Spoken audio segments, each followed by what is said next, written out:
If you're so bored these days that you have been doing nothing but scrolling down on YouTube, then you have come to the right video, because I'm about to tell you my top 5 video games to play during the quarantine.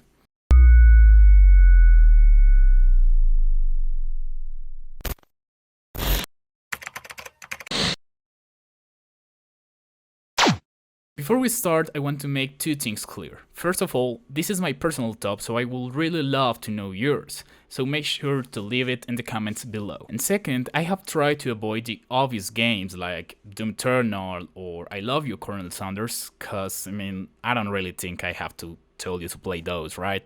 Now, without further ado, let's go right to number 5.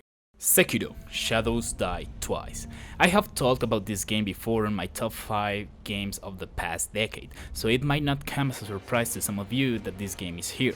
This game is one of the most aesthetic and difficult games I have ever played, and is the latest game delivered by From Software, the studio that gave us the Soulsborne saga, so you know how it goes. Perfect combat, amazing music, a lot of frustration, and a lot of satisfaction when you actually manage to beat that guy after 5 hours, right?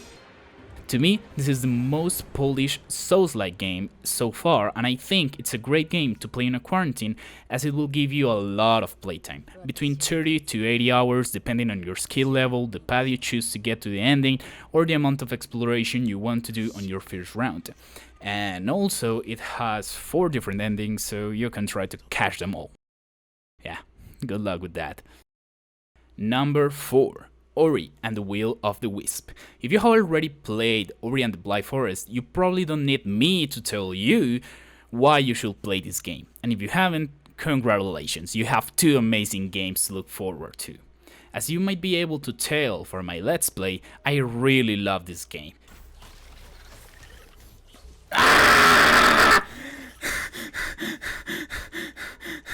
It's just so beautiful and beautiful.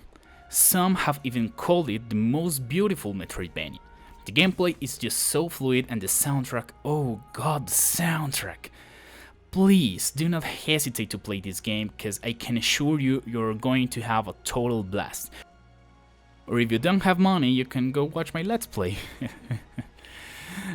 Please go watch my Let's Play. Number 3, Black Mesa. Okay, maybe to some of you this is one of those obvious games that I said I was going to avoid, but I really want to recommend this one. If you have already played Half-Life when it first came out, this is going to be a perfect way to remember those good old times, cause it just looks so good. And if you haven't, man, what are you waiting for? It's awesome, and it's freaking fan-made, can you believe that? I just think that's mind-blowing. And it also makes it pretty cheap. For those of you who have not played Half-Life yet, I will give you a little hint of what this is all about. In this game, you follow the adventures of Gordon Freeman, a scientist that works in a huge military base. Gordon is working on an experiment with some weird thingies, but it goes horribly wrong. Oh no, could have seen that coming. Gordon accidentally opens a portal to a parallel universe called Xen, full of aliens, and how hard can you mess it up, man? Come on, you know you want to play it, go play it. Number 2, Stardew Valley. Have you ever felt trapped, like you have no escaping to your daily routine, tired and bored, like in a quarantine? Well, Stardew Valley is just for you. Basically, it's a game about a guy who's really sad and tired of his job, and then he remembers, hey, his grandpa died, hooray! And now he's free to leave his job and take his heritage. Nice.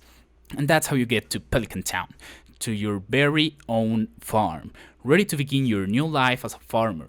And trust me, you can do everything in here. You can water plants, pet your cows, mine, fish, and even get a girlfriend and get married. This is my wife, Abigail. She likes amethyst and gives me kisses, and it's probably the closer we are going to get to some love life during these days, so don't judge me, okay? Shut up. Oh, and one last thing. This game is a great replacement to Animal Crossing if you, like me, don't have any money and can't afford a Switch nor a $60 game. Number 1, Nier Automata. I seriously can't believe I haven't played this game before. It's just so damn good, man. I will not lie to you. At first, I was like, whoa, look at that ribbon, you perverts. But after a while, after realizing how well written this deeply philosophical and existential story is, I was like, whoa, look at those tears, my eyes are burning. But in all seriousness though, please give this game a go. I cannot believe how human can this story be, even though the only living things we see are androids and machines. To me, this is one of the greatest games on the topic of artificial intelligence I have ever played, and it really leaves you thinking about how far can it go. Can they create their own culture, entertainment, religion? And also, as I said with Sekiro, this game will give you a lot of playtime, because you wanna know how many endings does it have? 26. One for each letter of the alphabet. And they go from the dumbest thing, like eating a fish, to an epic battle that almost exploded my PC. So you will always can just have a lot of fun trying to discover all the endings. Oh, and one last thing, the fucking soundtrack, man. Jesus Lord is so good, I can hear it all days. These Japanese people are just genius, goddamn. And with that, we have come to the end of my top 5 games to play during quarantine. I hope you all are staying safe and that you can have a really good time with these games. Also, as I said at the beginning, I would love to know what's your personal top, so make sure to let me know. And in that note, I have been Matt McCann, and remember to subscribe, like, and share the video, and you can also follow me on Instagram, Twitter, and you can follow me on the street. When this all ends and we can actually go out. Bye!